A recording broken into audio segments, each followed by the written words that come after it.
The Jimmy Z Show. Okay, and I've got an article here at the Fox News website. The Department of Homeland Security has started, not will start, has begun releasing hundreds of illegal immigrants held in local jails in anticipation of automatic budget cuts in a move one Arizona sheriff called politically motivated and dangerous. Pinal County Sheriff Paul Babu,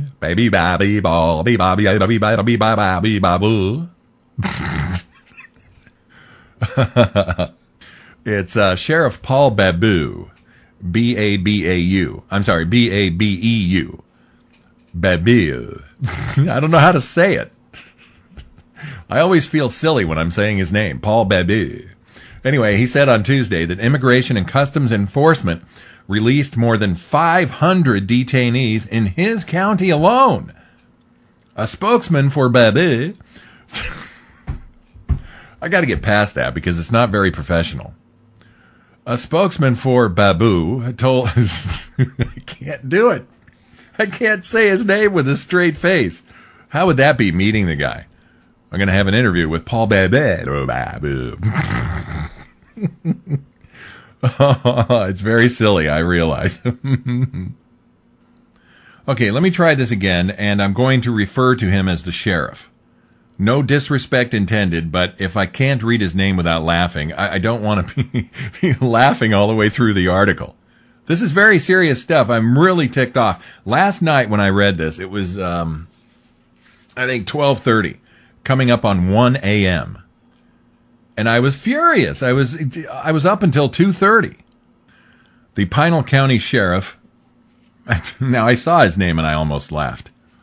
Anyway, the Pinal County Sheriff said Tuesday that Immigration and Customs Enforcement released more than 500 detainees in his county alone over the weekend.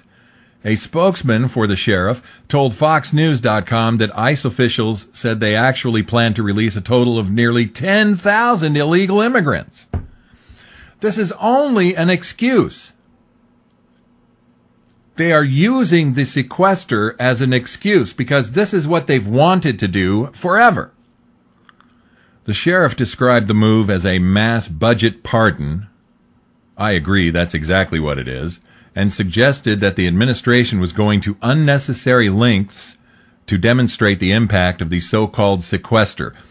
He said President Obama would never release 500 criminals to the streets of his hometown, yet he has no problem releasing them in Arizona. The safety of the public is threatened and the rule of law discarded as a political tactic in this sequester battle.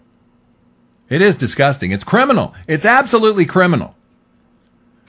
The sequester is something that Obama and his people are using to their political advantage.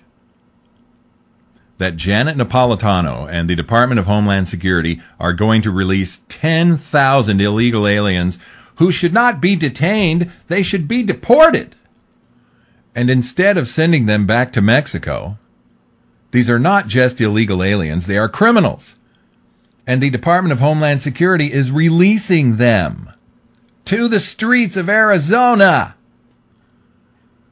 And if the Republicans cannot respond with something more than simple talk, they're useless. I've been saying over and over and over again. It's time for a third party. The Republicans are dead. The Republicans are dead to conservatism. Here's Speaker John Boehner interviewed on CBS, and he's talking tough. But what is he doing? Not really anything. This is very hard for me to believe that they can't find cuts elsewhere in their agency. I frankly think this is outrageous.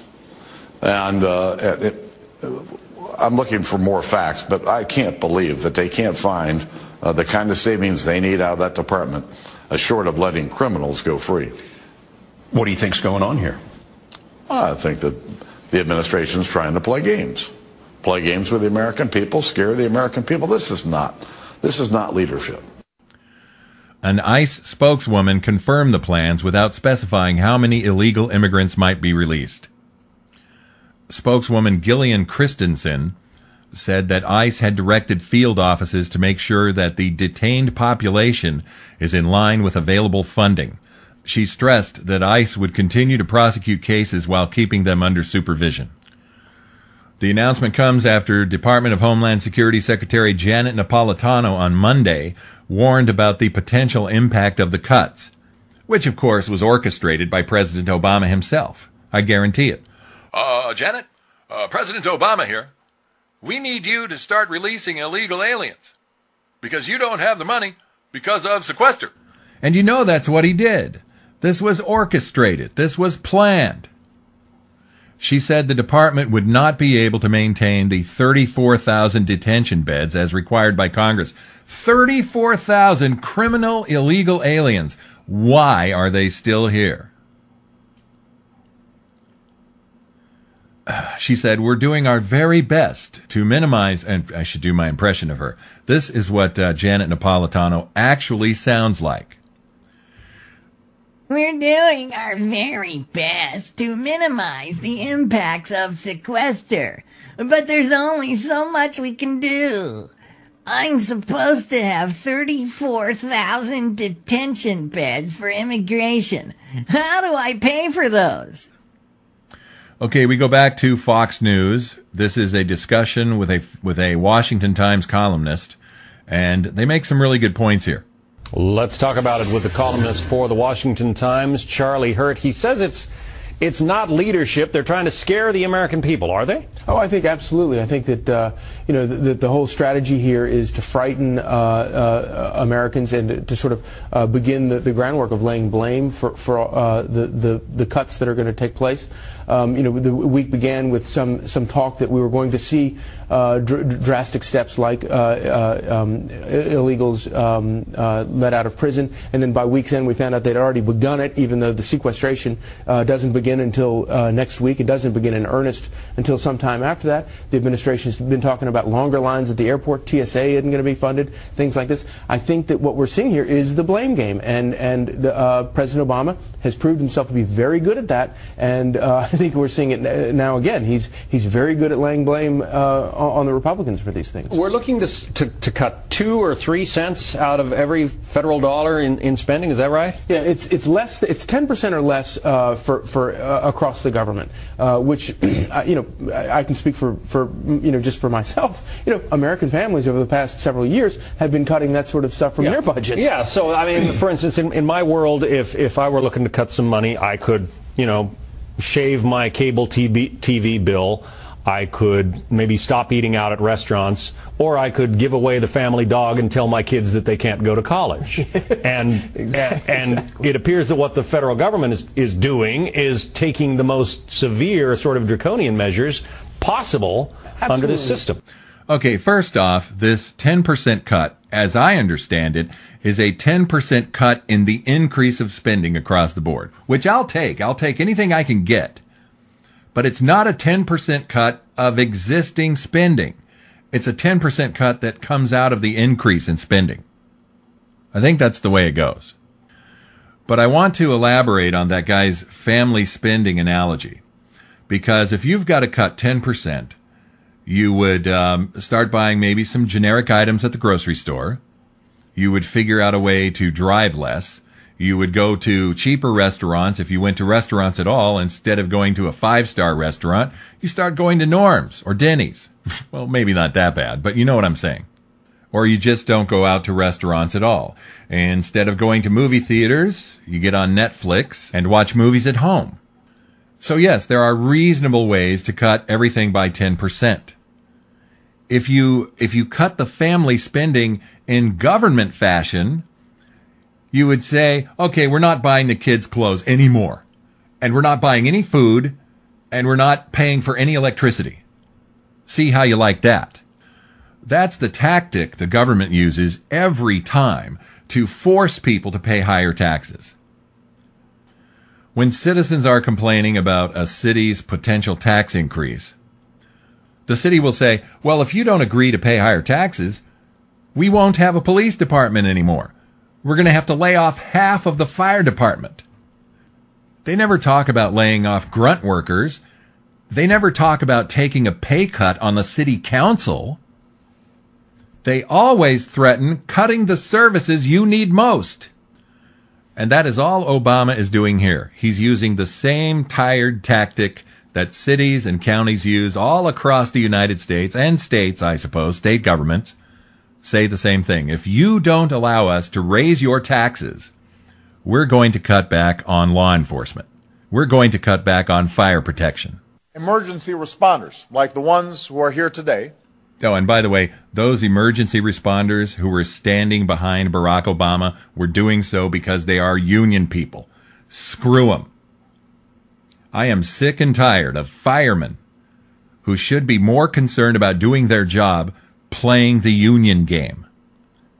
Supporting President Obama when he's threatening the safety of the American people. The President of the United States is threatening the safety of the American people so that he can raise your taxes more.